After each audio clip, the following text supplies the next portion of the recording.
दारू पिऊन घरी येणारा भाऊ रोज भांडण आणि मारामारी करायचा। त्याच्या त्रासाला कंटाळून धाकट्या भावानं थोरल्या भावाचा खून केला।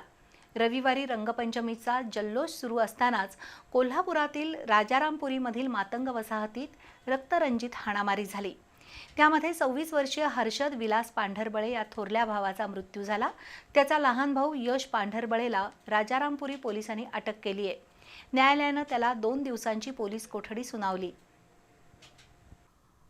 कोल्हापुरातील शाहू मिल परिसरातील मातंग वसाहतीमध्ये राहणाऱ्या विलास पांढरबळे दाम्पत्याला 3 मुलं आहेत।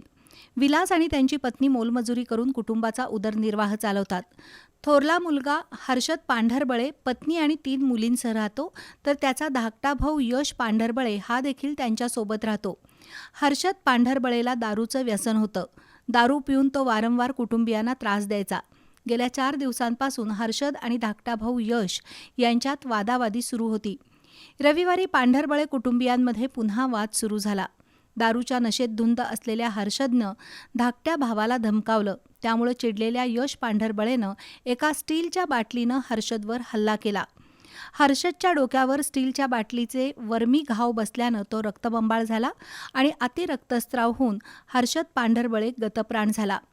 रविवारी संध्याकाळी 6 वाजण्याच्या सुमारास झालेल्या या घटनेनंतर यश पांढरबळे घराबाहेर आला। एका नळावर त्यानं रक्ताळलेले हातपाय धुतले। त्यावेळी गल्लीतील काही नागरिकांनी त्याला पाहिलं आणि पोलिसांना कळवलं। तोवर यश पांढरबळे हा स्वतःहून राजारामपुरी पोलीस ठाण्यात हजर झाला। त्यानं सख्ख्या भावाचा खून केल्याची कबुली दिली।